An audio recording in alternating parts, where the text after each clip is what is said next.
So I tried to get on the subway the other day, but I couldn't because it wouldn't take my Metro card, which I guess expired. So I had to get one of those new fancy Omni cards, which is like you put money on the card so you could get onto the subway. But it kind of reminded me of like what they previously had, which was the Metro card. Would you put money on the card so you could get onto the subway? So I don't see what's the difference.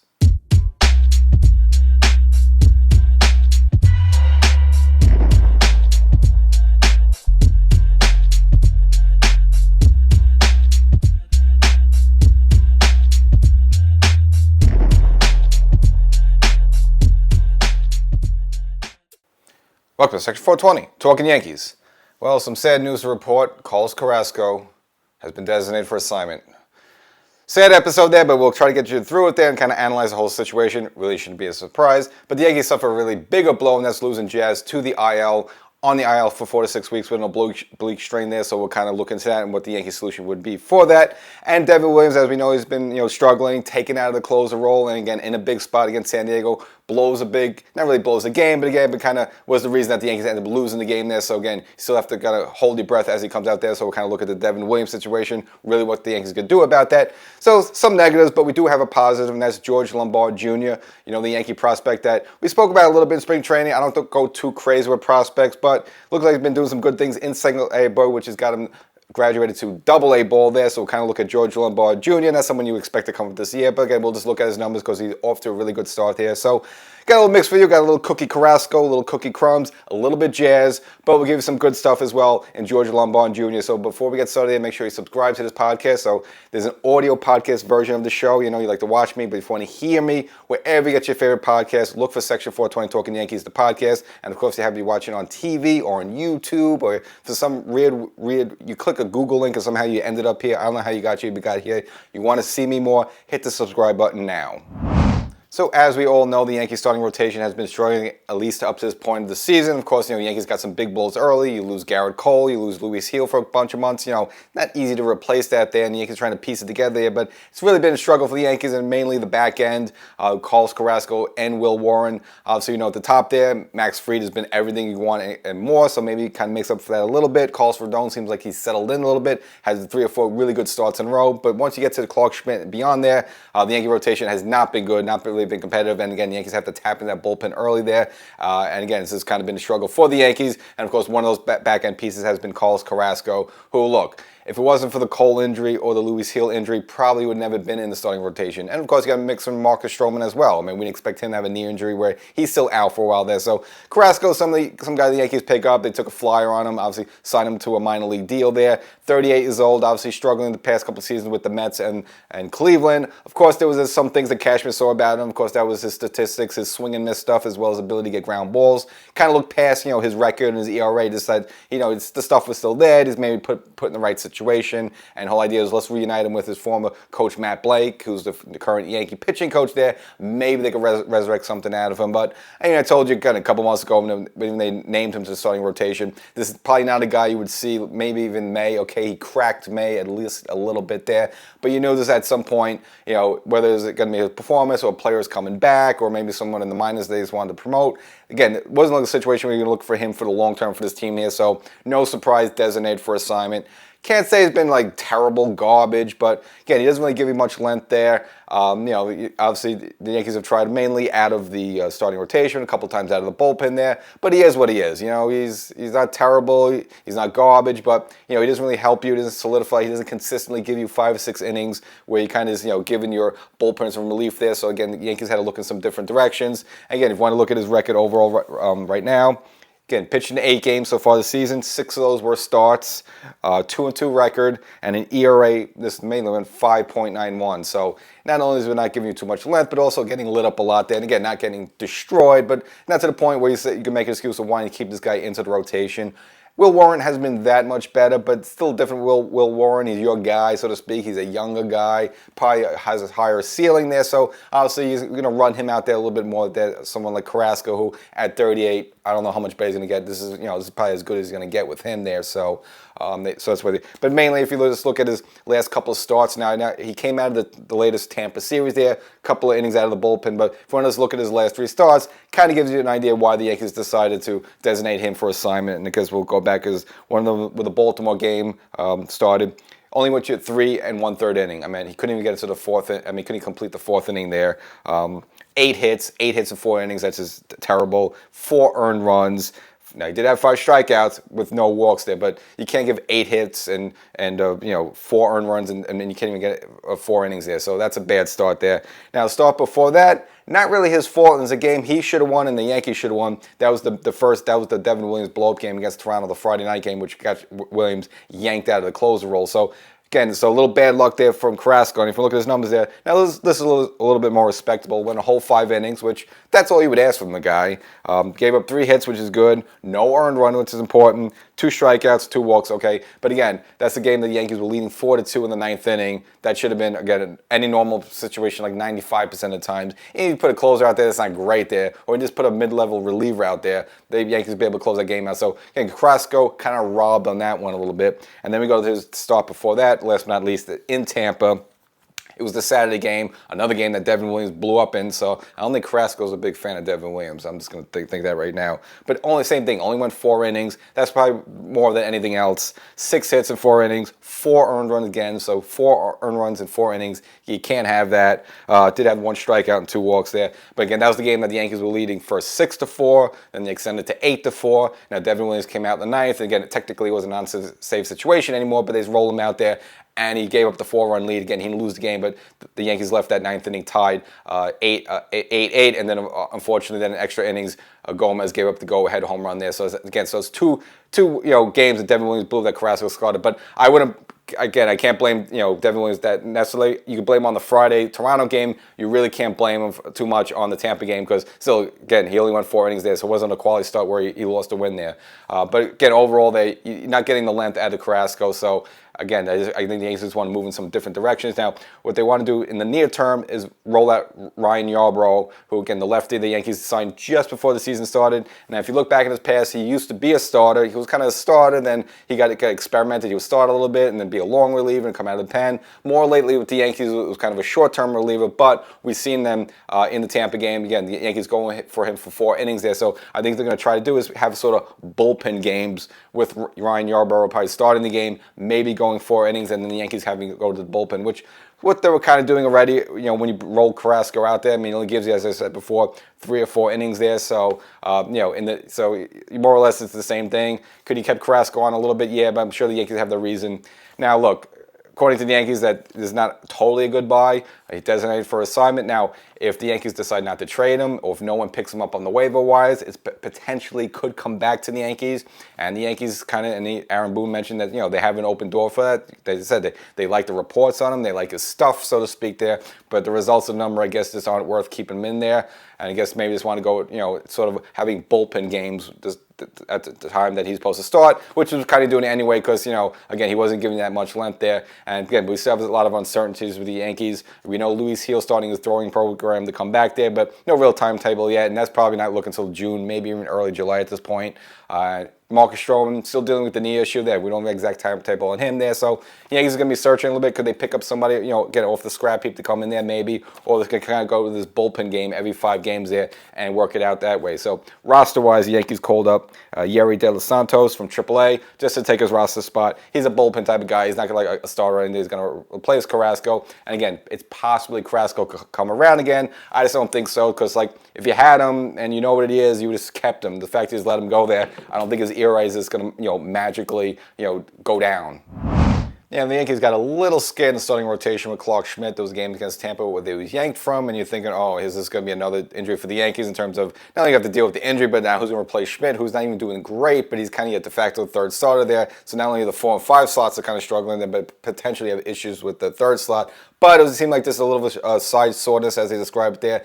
And Schmidt was able to start a couple games after that, and it was kind of a bit of a pitcher's duel with his former teammate and former Yankee, Michael King, and that was against San Diego in the San Diego series. And interesting enough, with the two of them, supposedly there was a little bit trash talking. They kind of came up together through the Yankee system. It kind of almost seemed like either Clark Schmidt or Michael King might have been included in that deal. Now's the deal again to bring Juan Soto and Trent Grisham in there and send Yankee King and a boatload of prospects out to San Diego there. So kind of like you're thinking that maybe it could have easily been Schmidt that had been sent there instead of Michael King, but said it was Michael King who would get sent out there, which kind of makes sense at the time. You'd think, actually King's stock was much more valuable, was a high value than Clark Schmidt at the time. Obviously, he was seen as a kind of a very high leverage, good closer there. Then the Yankees, when he came back from his injury, then when he had the surgery on the arm there, obviously the Yankees then converted him to a starter there, and he was having some success for the Yankees. Again, that was kind of in the lost 2023 season there, where he started to, at least towards the end of the season, shined a little bit as a starter. So obviously, if you're San Diego, if you got a choice between Michael King and Clark Schmidt, and you want one of those in your deal to get the Ship Soto out, you would take Michael King. So that's kind of how Michael King got sent out to San Diego, but it almost could have just as easily been Schmidt. And it's, again, ironic enough, the two of them had a pitcher's duel. Now, I guess really none of them could really settle the trash talking because both of them pitched to a non-decision. Now, it's a game. The Yankee offense exploded later on and ended up winning winning the extra game. But again, it was no decision for the two starters, so maybe they'll hook up again at some other time.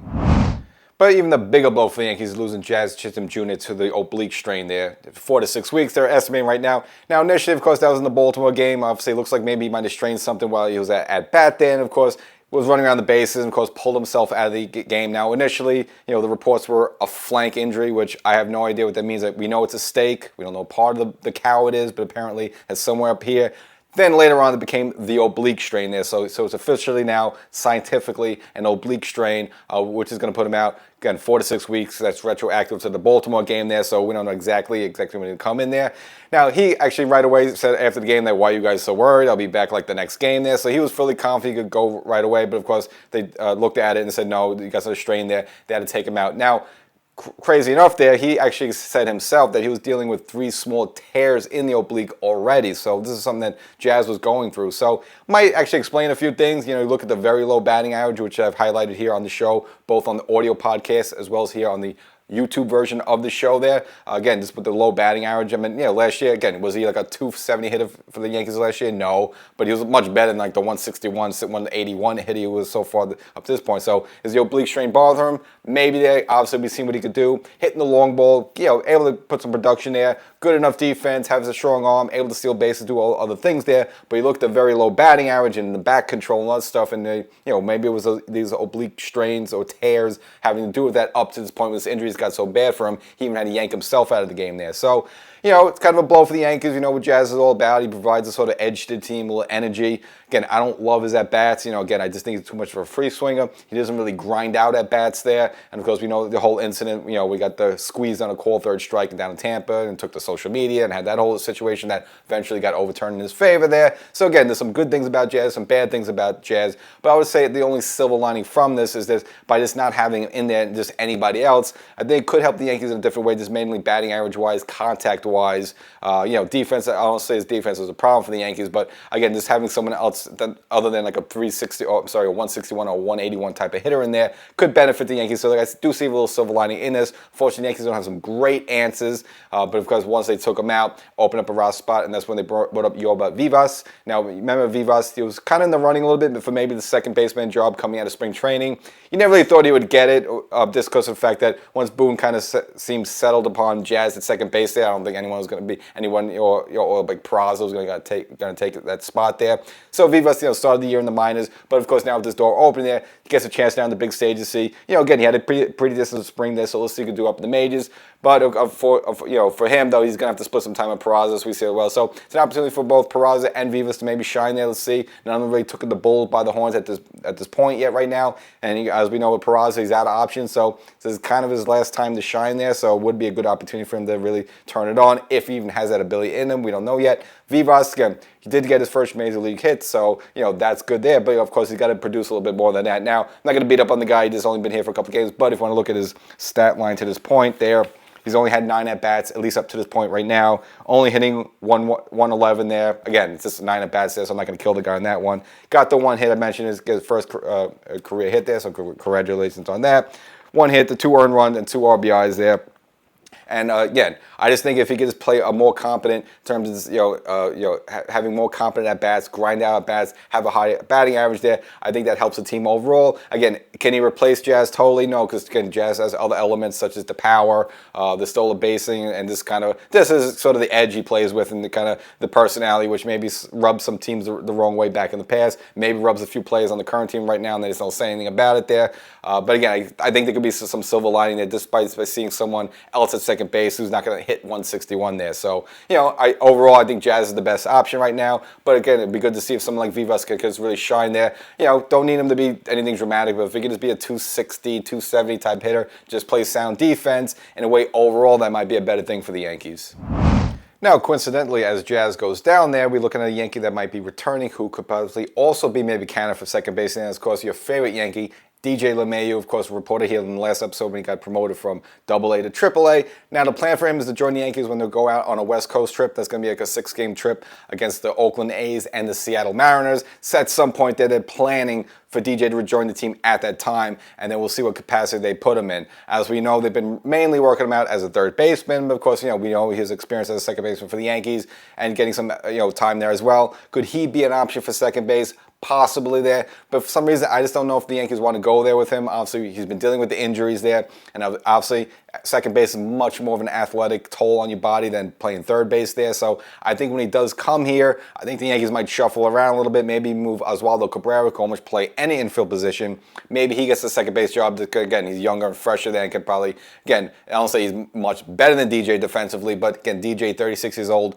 always an injury, always something. Do you want him running around there at second base? It's a much more, taxing position on your body. Probably not. So I'd expect him, even if he does come here, he could play second base. I think the Yankees would like to focus him on third base there. And again, this limit there. Obviously, third base, not say it's easy there, but again, it doesn't demand on body. You don't have to range much to your right, of course, because you have the foul line there, and you don't have to range too much to your left because usually the shortstop covers that ground there. So I think it's an easier sign for DJ LeMahieu there. And of course, we know his at bat there. Obviously, been decent so far as he kind of rehabs and works his way back to the majors there. But is this going to be the DJ of 5 years ago? Probably not. But can this be a competent right-handed bat? Maybe then. That's kind of what the Yankees, could use at this time. As you know, with the Yankees seemingly a little bit too left-handed right now. Obviously, have both their catches are left-handed catches there, and they have someone like Bellinger is left-handed there. I mean, just looking up and down the Yankee lineup. Ben Rice, you're kind of de facto DH right now, left-handed as well. So the Yankees very left-handed heavy there, and obviously with the loss of DJ to kind of start the season, at least being on the IL there, the Yankees again been a little bit too much of a left-handed team than a right-handed team. Again, years ago it was the opposite. The Yankees used to be too right-handed and have enough lefties. Now the Yankees have the opposite problem. So DJ coming back to be an option for the Yankees. A right-handed bat there in the lineup, competent, major league professional veteran hitter there. I don't know. Is he going to expect anything from him? Is he going to be as good as Goldschmidt, for example? No there. But if he's batting somewhere maybe down 7th, 8th, 9th in the lineup there, again, just giving you a competent bat there, just kind of, just give the pitcher a different angle there so not keep throwing the lefties all the time so they can settle in there. I think that's good for the Yankees. Seems like he's over this latest current injury. I mean, he's hitting the ball with a little bit of authority there in spring there, so maybe some of these other injuries he's been dealing with over a couple of seasons. We all know, obviously, they had the whole hernia thing, and he's had some calf issues, and so the foot issue, and all this stuff there, so maybe his feet are a little bit better now. He can plant himself and hit the ball a little bit more authority there. Again, he's not going to save the Yankees. I know the Yankee offense is a little weary. It's a little bit. Sometimes they explode a little bit. Obviously, what Judge could do, but then they have those games where the rest of the lineup doesn't do much there. So let's see what DJ could, obviously maybe could contribute a little bit there. Maybe it sparks a little renaissance in his career. I mean, this is kind of like the last go around with him. You'd think on that. Obviously he's on the contract this season, and then of course, seemingly how it goes there. I mean, they might stick with him one more year, or they may decide to just cut him out right there. So DJ's going to have to kind of prove himself a little bit to stay on this team. Now, the Yankees got a little bit scared with Jazz's double play partner, and that's, of course, Anthony Volpe. And again, that was at home in the Tampa series there. He went diving for a ball, and he said as he felt a pop in his shoulder, which that's not what you want to hear there, especially, for your shortstop playing defense. So Boone decided to kind of sit him out as the final game against the Tampa series, but luckily it was just a one-game thing. He was back to start the San Diego series there, so it looks like it was just like a one-day thing for him. But again, anytime you hear anything, let's say I had a pop in my shoulder there, you think the worst there, but so at least at this point there, it seemed like it was nothing serious. Just sat him down one game, and he came right back, and at least at this point, showing no lingering effects there. Now, is he being quiet about it? We don't know. Again, we'll kind of look at his batting average, right, which at this point is .236, which okay for him. It should be a little bit better there. But again, doing a little bit better than a couple weeks ago when it was kind of like near 200. And we'll go down in the minors a little bit, and this kind of I mentioned at the top there, George Lombard Jr., who is someone mentioned a little bit, during the spring training, kind of, win a part, during the show there that I didn't go too crazy about. I know a lot of fans did because he hit like 2 mammoth home runs, and everyone's like, well, we don't really have a third baseman right now. He's a third baseman. Hey, look, this is playing there. Let's play the young kids. Let's see them there. I had thought that was just a pipe dream. There was no way that was going to happen. only 19 years old there. Where, look, were you curious? Would you like to have seen it? Yeah, maybe there. But again, you had some other players in the mix. DJ, before we knew he was going to get hurt. You had Peraza floating around on his last option, as well as Oswaldo Cabrera there, who you're hoping to, again, kind of build on what he kind of did last season there. But again, it was figured really no one really held the job down there, where it could have almost been anyone there. And figure if someone Lombard comes in there and just hits gangbusters in spring training, maybe he can win the third baseman job. But you're never gonna see you're not gonna put a kid up there in the majors. I know there's been some exceptions. Yeah, we know how Juan Soto came up 19 with the Washington Nationals, but those situations are very far and few between. And of course, with Mickey Mantle and the Yankees, 1951, again, very far and few between. You see something like that there, and I don't think any chance they're gonna do that with George Lombard Jr. And again, they kind of after that kind of let it go. I didn't really get too much time to talk about him and focus on him right now, but the fact that I mentioned at the top that he's been promoted from single A to double A, at least first, it was worth checking in on him, just in case you maybe didn't hear of him or you don't know what he's doing right now, just kind of wondering what he's up to there. Figure take some time to kind of look at his numbers right now. Now, first of all, in spring training, of course, we know he hit a couple of pair of home runs, which opened up everyone's eyes there, but not only that, his hitting, but also his defense, mainly both Aaron Boone and even Aaron Judge, the Yankee captain, noticed that with his strong throws, they said he put the balls in the numbers, meaning that when he has a strong throw there, it comes up to the level of here where you're making a double play there. Some infielders might have a week on where the shortstop or the second baseman, depending on who's covering second baseman, has to reach over and lunge there. But they said he put the ball right in the numbers there, right in the chest there. So he has a good strong arm to back up, again, his hot bat there. But again, now being promoted from single A to double A there. So we'll look at his single A numbers, why he excelled there, I guess why they felt it was a good decision for him to move up to triple A there. So in single A, that's the Hudson Valley, since they renamed all the minor league teams a couple of seasons ago. 24 games, so pretty decent sample size there. 82 at bats, again, a good enough sample size there. Hitting 392, so that's almost hitting 400 there. So 392, rather impressive, rather Judgian type numbers, if you want to say that. 27 hits, again, pretty good there. 22 runs. Only has one home run, so you're not seeing a ton of power, which I know anyone can hit some home runs in spring training. That's why I don't go too crazy over spring training home runs. You remember Higgy a couple seasons ago, he had like 5 or 6 home runs, and everyone thought, oh my God, this is a different Higgy. And then once it came to regular season, he was his normal self. Even when we look at Greg Bird there, unfortunately, kind of his last season with the Yankees before he really got hurt there, had like 6 home runs there in spring training there. So don't go crazy over spring training home runs. Again, you're usually facing a pitcher who might be a single A pitcher, might be just someone who's working on their location or their fastball, not really giving the best stuff there. But nevertheless, that's why I didn't go too crazy about, thought that Lombard Jr. would join the team coming out of spring training. This instead happened. So only has the one home run. He's not going to hold against him. Also a triple there, so showing some wheels there going around the bases. And 13 RBIs, 11 stolen bases. So again, got some wheels on him and only caught twice. And an on-base plus slugging percentage of .496, so almost half. So basically this guy, every 2 at-bats, whether he gets a walk or whether he gets a hit, he's getting on base. So that's pretty darn good. So a 50% chance every time he gets up at bat there, one way or another, he's getting on base there. So rather impressive numbers, but it's only in single A. So, you don't go too crazy with that. Again, not getting, you're not facing the level of competition you might face in double or triple A. So, but the Yankees figure that he's dominating so much right here, right now. In single A, let's see what he could do in double A. Now, one thing for him, though, at age 19, he's going to be the youngest player on the roster in double A right now there. So, he has that going for him there. So, makes his first leap. Now, if he dominates there and dominates, maybe they move him to triple A towards the end of the season. Possibly. But I just think they wanted this guy to get so many at-bats as possible. I don't, the Yankees... One of the good things and one of the bad things about the organization, they don't seem to rush some of these prospects too much, especially on the hitting side there. You remember, people dying for Spencer Jones, really almost the past 3 seasons there, but the Yankees have been very patient about him, just wanting to get him as many bats as possible, and I think they'll treat Lombard Jr. the same. Even with Jason Dominguez, who's finally now on the team as kind of a full-time player. I mean, how many seasons have we been waiting for him, even though he's a young guy, only 21 years old, 21, 22 years old there. It's almost seems like we've been waiting this guy for like 3 or 4 seasons to get here. So the Yankees are very patient with the position plays, seemingly, maybe more than pitches, make sure they get a lot of bats. So, you think Lombard Jr. is going to come here on the major league level at any point? No way. Does he maybe squeak into AAA towards the end of this season? Maybe, and then they could accelerate for the start of the next season and then take it from there. So, good journey for this guy. We'll see what he does. So, doing a lot of good stuff in single A. Let's see what we can do in AAA. I think he'll be just as good. Is he going to hit 392? No, but will he be around 300? Probably. And again, this is a guy, if he projects in the way he is, you'd like to see a little bit more power. I mean, one home run right now is a little for him there. But again, maybe this is a guy maybe 2 or 3 seasons now. You might see him at third base for the Yankees. But as you know, baseball's crazy. You have trades and stuff like that. So he could just easily be thrown in a package to bring in some big name player.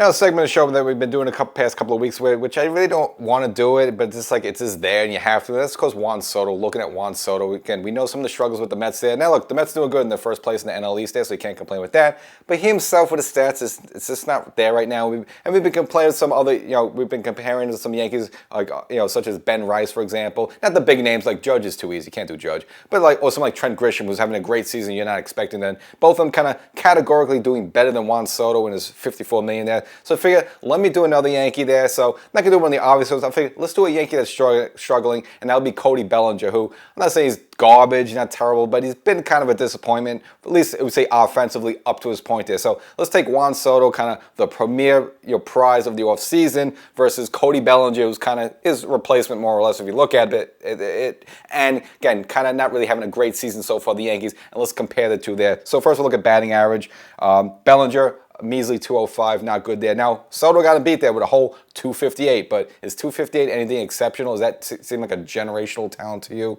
Not really. Let's go number of hits. Soto at 34. Okay, that's what he does. He sprays the ball there. And Bellinger, not as good, but still decent at 24 there. So Juan Soto got 10 more hits on him. But again, Juan Soto is supposed to be the big generational talent there. Now, home run power. Let's look at that one. Soto up to 5, but like I mentioned, 2 of those 5 were in one game. We hit 2 home runs in one game. So, I don't know, maybe he had a good breakfast for that one particular day there. Bellinger right behind him with 4 there. So 5 to 4 there. Again, Soto's supposed to be the much better player, but he only has 1 more home run than him. RBIs, now Soto only has 14. Bellinger, who's having kind of a very disappointing start of the season for the Yankees, has 19. So he's 5 more RBIs than Soto there. And stolen bases, Bellinger got him beat there. 4 stolen bases for Bellinger compared to 2 to Soto there. And of course, Bellinger, what is default, at least at bat day, has been making up in the field there. So some nice diving plays for the Yankees. 2 really good plays in the outfield to actually end games there. So defensively, you would say Bellinger playing much better than Juan Soto there. So I gave Soto a little chance there. So I let Soto beat a Yankee a little bit in a couple of categories. But overall, again, you have Juan Soto, again, only hitting 5 home runs and only hitting 258 there. And versus Bellinger, who someone you look at is really struggling, yet he's just behind Soto there. So again, Soto still not off to a good start. Now I'm going to give Soto another chance. Next episode, we're going to compare Soto to Volpe. So we got Volpe with a pop shoulder there. So next episode, let's see how Volpe compares to Soto. And Devin Williams continues to struggle for the Yankees. Of course, he yanked him out of the closer role. Now he's kind of a, some of you say a 7th and 8th inning guy. They want to give him, sort of less pressure, less leverage there. But of course, still important for him late in the games there. Again, his first opportunity against Baltimore was good. Latest one against San Diego, bad. He's not going to be charged with the blown game. Actually, the blown save got charged to Weaver there, but he opened the floodgates for everything to go to hell for the Yankees, and that was that 8th inning there, disasters. Again, the Yankees are rolling in there, 3-0 there. Got a great starting performance from Carlos Rondon, got him to the 7th inning there, and unfortunately for Williams, in the 8th there, failed miserably. So gave it 1 hit, 2 walks. Again, this guy with the walks there, and charged with 3 earned runs there. So continually struggling there. You see the velocities down. Now, it was kind of those wet, misty, dewy games at Yankee Stadium. I'm not saying an excuse. Now, after the game, he kind of said that the track was wet there, and I guess maybe that caused him not to have a good grip or not good footing with his feet there. But nevertheless, in a big spot with the Yankees, failed miserably. But according to Boone, and I don't know why Boone keeps saying this, that his stuff is good. He's still getting there. He's right there. He's getting close there. Now, Boone kind of said that with Rondon, and then Rondon turned it around a little bit. So hopefully Boone is right about Williams.